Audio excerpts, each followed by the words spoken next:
नमस्कार। आज हम बात करने जा रहे हैं एक ऐसे विषय के बारे में जो बहुत छोटा सा लगता है, लेकिन यदि ये परेशान करने की स्थिति में आए तो लोग बहुत ज्यादा परेशान इस समस्या से हो जाते हैं। समस्या का नाम है कब्ज। कब्ज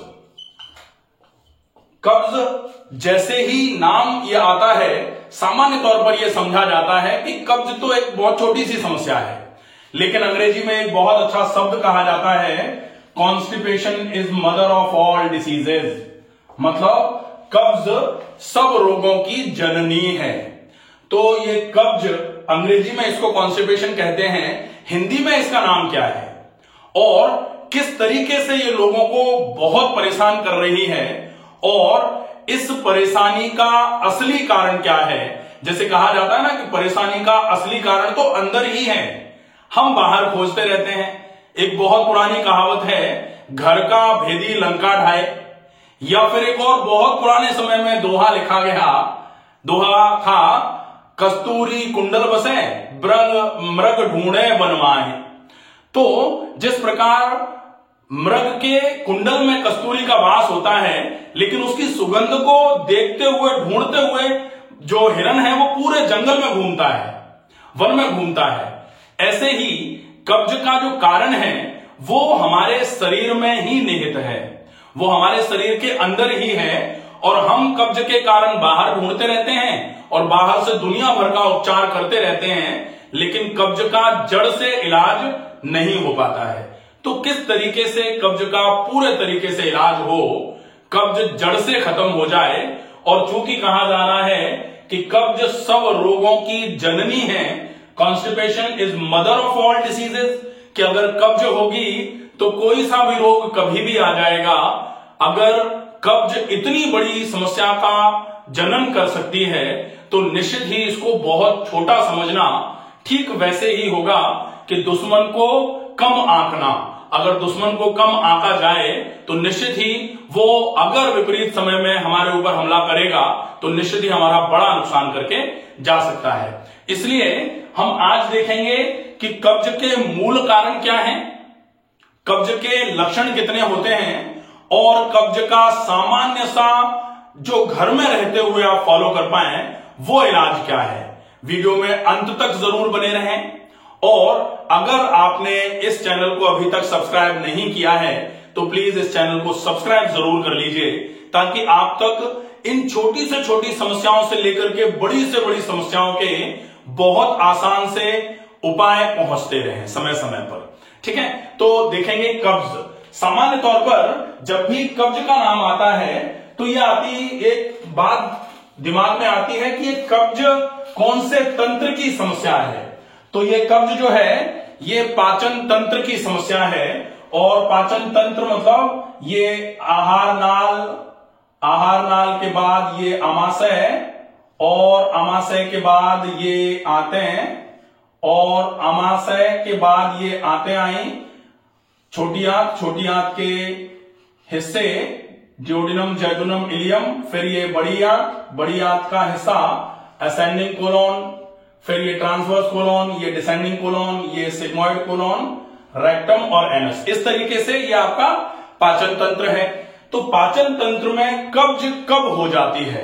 पाचन तंत्र में जब भोजन आमाशय से नीचे उतरता है, आमाशय से जैसे ही ये नीचे उतरना चालू करता है, ड्यूोडेनम पे आता है, तब ड्यूोडेनम पर से लेकर के ये भोजन यहां रेक्टम तक पहुंचने में बहुत सारी प्रक्रियाएं पूरी करता है। लेकिन यदि छोटी आंत से लेकर के बड़ी आंत तक ये इस भोजन का मूवमेंट कम हो जाए तो अपच, अजीर्ण, गैस, एसिडिटी और कब्ज ये सारी समस्याएं हो सकती हैं। सामान्य तौर पर ऐसा माना जाता है कि कब्ज का मतलब इलियोसिकल जंक्शन से जो भी खाना छोटी आंत को छोड़ करके बड़ी आंत पर एंटर होता है और बड़ी आंत में से लगभग उसमें से पानी खींच करके जो बचता है उसको बोला जाता है मल एक्सक्रीटा।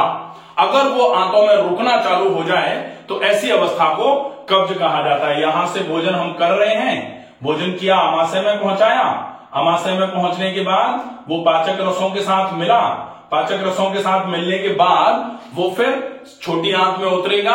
अब छोटी आंत में से वो खून की नलियों में एब्जॉर्ब होकर के लिवर की तरफ जाता है और लिवर की तरफ जा जाके वो लिवर में मेटाबोलाइज होता है, फिर लिवर से वो हार्ट की तरफ जाता है। ये पूरा सर्कुलेशन है। अब छोटी आंत से मान लो वो खिंच करके लिवर की तरफ कुछ कंटेंट खाने के चले गए, लेकिन अगर पूरे कंटेंट खिंच करके खाने के छोटी आंत से लिवर की तरफ नहीं जा रहे हैं, बड़ी आंत से, अमाशय से, स्प्लीन से, यहां से पूरा खिंच करके लिवर की तरफ जा रहा है, अगर वो नहीं गया तो फिर वो आंतों में रुकेगा। और अगर आंतों में रुका तो कब तक रुकेगा? जब तक खिंच करके खून में नहीं चला जाएगा, क्योंकि खाने का उद्देश्य क्या था? ऊर्जा की आपूर्ति। जो खाना खाया है उसमें से पोषक तत्व तो खिंच करके शरीर में पहुंचे, ये जब तक नहीं होगा तब तक खाना निकलेगा नहीं बाहर। तो एब्जॉर्प्शन अगर नहीं हुआ तो एलिमिनेशन नहीं होगा।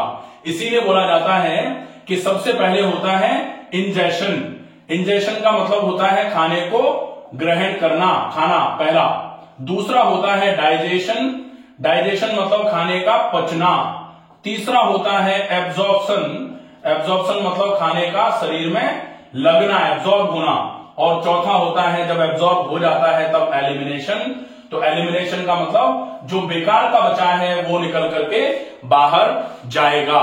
लेकिन अगर इसमें अनएब्जॉर्ब मटेरियल पड़े हुए हैं, जो खाए थे वो एब्जॉर्ब होकर के खून में गए ही नहीं है, शरीर में खिंचे ही नहीं है, शरीर में लगे ही नहीं है, ये भी कहा जा सकता है। अगर लगे नहीं है तो फिर खाना एलिमिनेट नहीं होगा, क्योंकि उसको खाना बोला जाएगा, उसको मल नहीं बोला जा सकता, क्योंकि उसमें से भी खिंच करके चीजें आई ही नहीं है। मजबूरी के बस में अगर मान लो एब्जॉर्ब नहीं हो रहा है और वो पूरा का पूरा ऊपर से जोर पड़ते पड़ते वो आंत में आ गया, बड़ी आंत में, तो फिर कभी कभी वो अनएब्जॉर्ब मटेरियल ही निकलना चालू होता है। सामान्य तौर पर लोग कहते हैं कि जैसा खाते हैं वैसा ही निकल जाता है। इसको क्या बोला जाएगा? इसको बोला जाएगा अपच, क्योंकि खाना पच नहीं पा रहा है। निकल क्यों रहा है?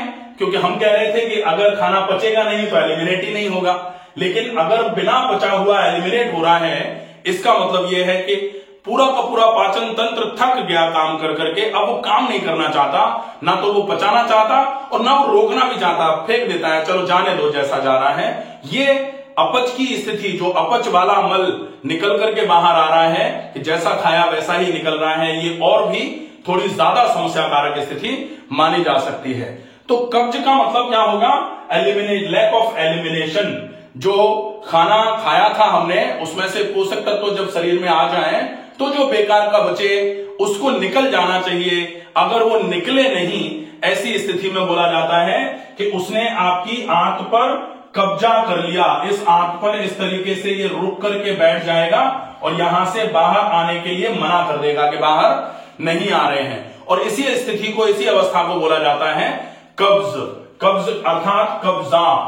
कब्ज, कब्ज कहां से आया? कब्जा शब्द से आया, कब्जा कर लिया, तो ये कब्ज हो गई। अब इस कब्ज का मूल कारण क्या है?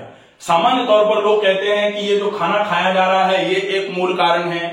दूसरा कारण होता है इसमें फाइबर्स की कमी है, ये दूसरा कारण है। तीसरा होता है कि अगर यहां से पानी पर्याप्त मात्रा में नहीं पहुंचाया गया, ये तीसरा कारण है। और फिर और कारण बहुत सारे होते हैं, लेकिन मूल कारण क्या है इसका?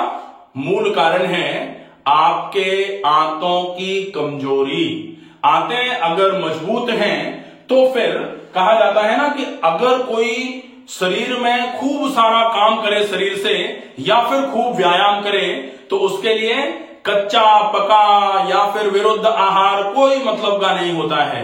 कहा भी गया है कि अगर नियमित कोई व्यायाम करेगा, व्यायामम कुर्वते नित्यम, अगर नित्य कोई व्यायाम करे तो उसके लिए विरुद्ध आहार भी, विरुद्धमपि भोजनम, विरुद्ध आहार भी अगर कोई ले रहा है तो वो उसके लिए कोई दिक्कत नहीं है। विदग्धम वा परिपच्यते, कुछ कच्चा पका विरुद्ध आहार कुछ भी खा लो, अगर व्यायाम सही तरीके से किए जा रहे हैं तो पाचन की खराबी नहीं आती है। क्यों? क्योंकि व्यायाम के प्रेजेंस में आपके पाचन तंत्र की पूरी मांसपेशियां बहुत एक्टिव रहती हैं, और अगर पाचन तंत्र की मांसपेशियां एक्टिव तरीके से काम करती रहेंगी तो निश्चित ही पाचन तंत्र में आते हैं, आंतों की मांसपेशियां सही तरीके से काम करेंगी तो आंतें एब्जॉर्ब भी करेंगी और आंतें एलिमिनेट भी करेंगी। बहुत बढ़िया रहेगा। तो ये कब होगा?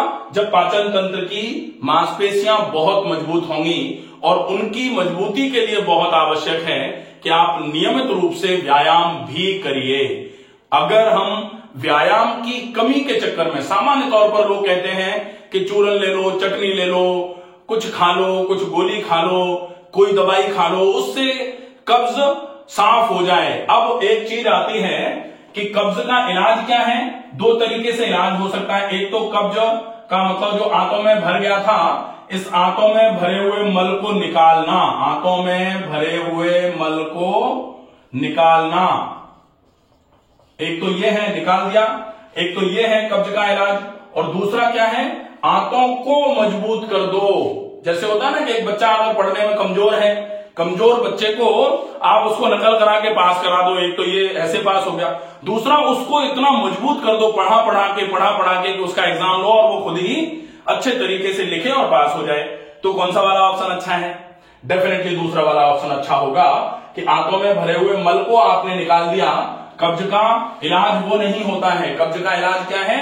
आंतों को इतना मजबूत कर दें कि वो आज तो अपने में भरे हुए मल को निकाल ही दें, लेकिन कल के लिए भी वो इतनी मजबूत हो जाएं कि आंतों में जो भी मल इकट्ठा होगा, आंतें उस भरे हुए मल को इस तरीके से निकाल करके बाहर करने में सक्षम हो जाएं। और इतना सक्षम करना आंतों को, ये कब्ज का मूल इलाज माना जाएगा।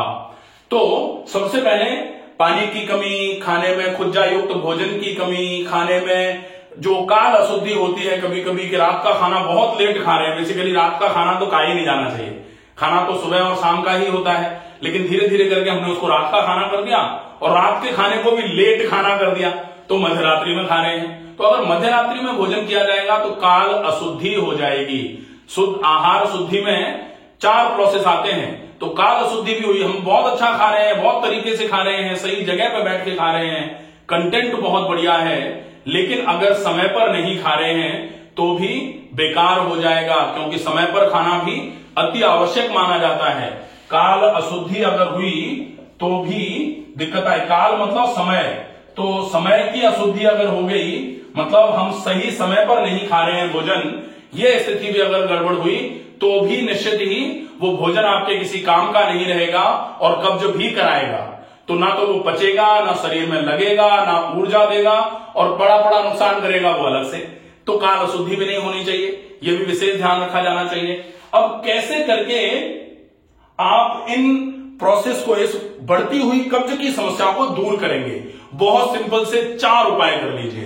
पहला उपाय, कैसे भी करके आप एक बार के लिए तो जो आंतों में मल इकट्ठा हो गया है, इस इकट्ठे होते हुए मल को एक बार के लिए आंतों में से आप निकाल करके बाहर कर दीजिए, ताकि अब आंतें एक बार साफ हो गई हैं। अब उनकी सफाई को मेंटेन करने के लिए हम चीजों का फॉलोअप आगे और करें, क्योंकि एक बार निकालना, ऐसे तो अगर कोई संघ प्रक्षालन एक बार कर ले, आंतें बिल्कुल साफ हो गई, इसका मतलब कब्ज का इलाज हो जाना चाहिए। ऐसे तो बहुत सारे लोग कोलोन हाइड्रोथेरेपी ले लेते हैं, एक बार आंतें बिल्कुल धो लेते हैं, इसका मतलब कब्ज का इलाज हो जाना चाहिए। एक बार आंतों को साफ करना, आंतों में भरे हुए मल को निकालना और कब्ज का इलाज एंटायरली डिफरेंट चीजें हैं। कब्ज के इलाज का मतलब आप अपनी आंतों की कार्यक्षमता को इतना इंप्रूव कर दो कि आंतें अपने आप में भरे हुए मल को स्वयं निकालने में सक्षम हो जाएं, तब जाके कब्ज का इलाज हो पाएगा।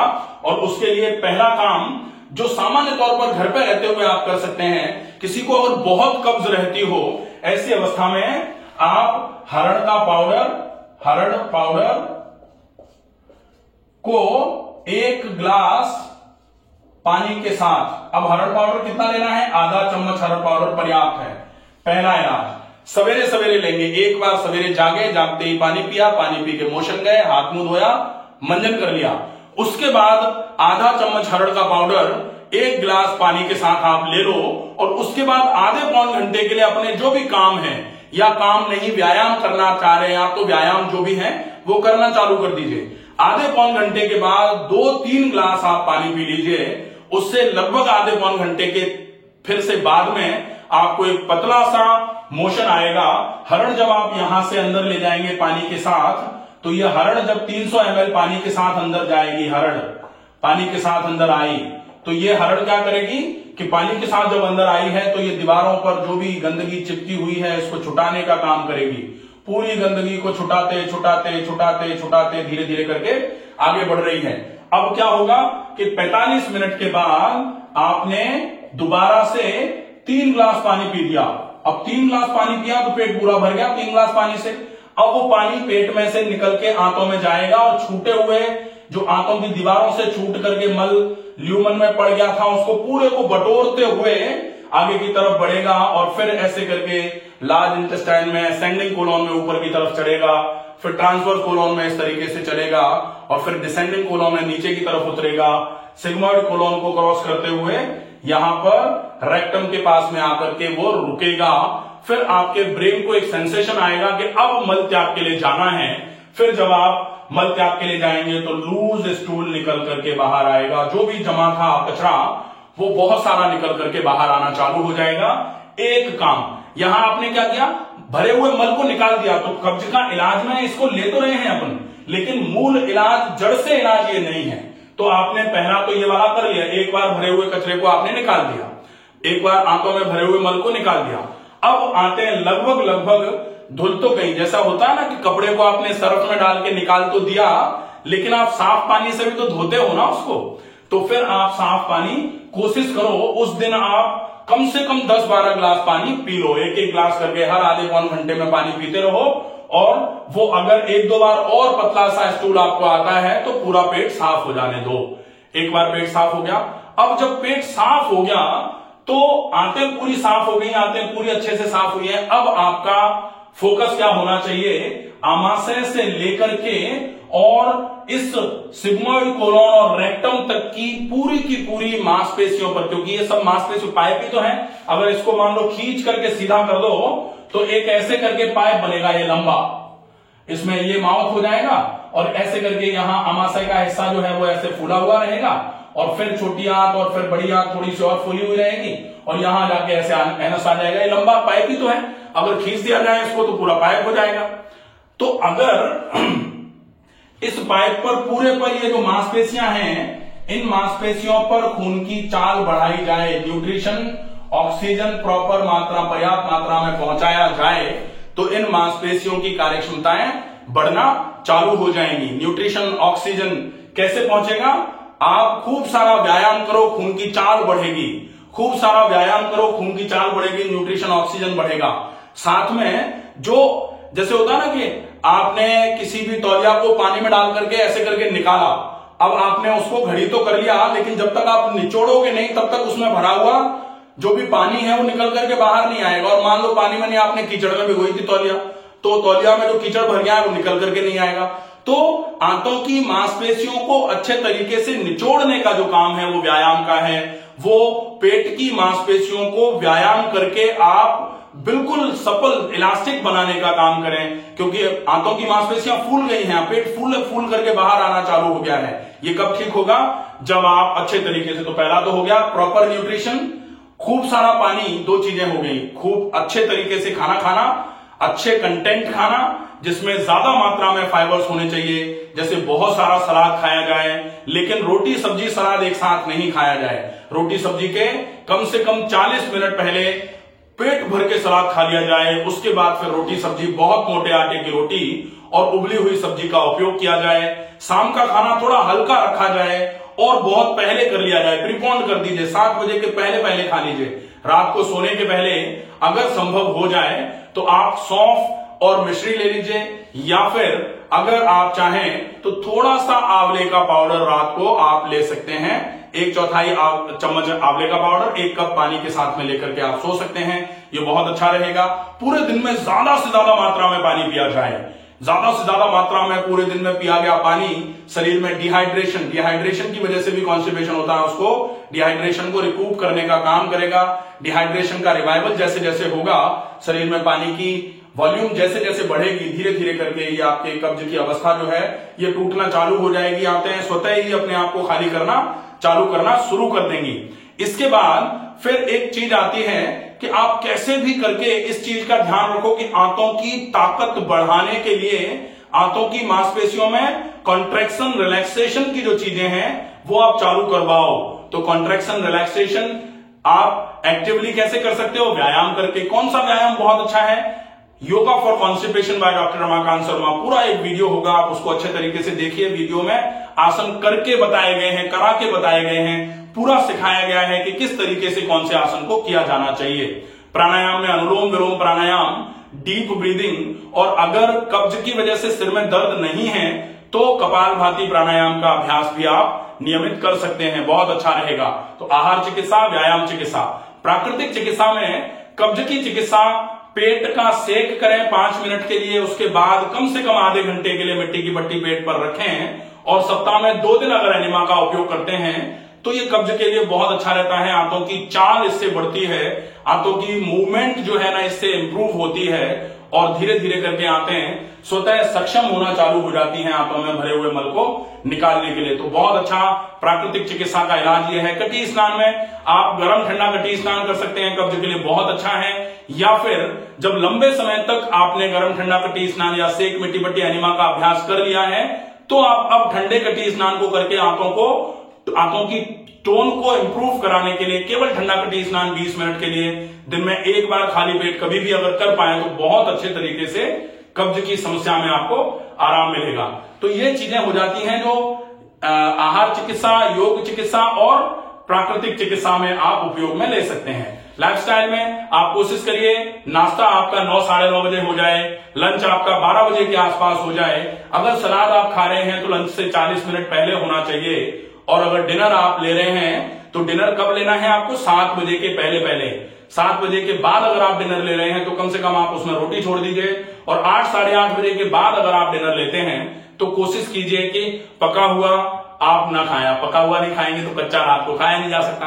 तो क्या कर सकते हैं आप? उबली हुई सब्जी का उपयोग रात को कर सकते हैं, उबली हुई सब्जी या उबला हुआ सलाद। या फिर अगर आपका वजन ज्यादा है और साथ में कब्ज की समस्या है तो आप केवल सूप भी ले सकते हैं। इसका आप ध्यान रखें। आशा है ये वीडियो आपको पूरा समझ में आया होगा।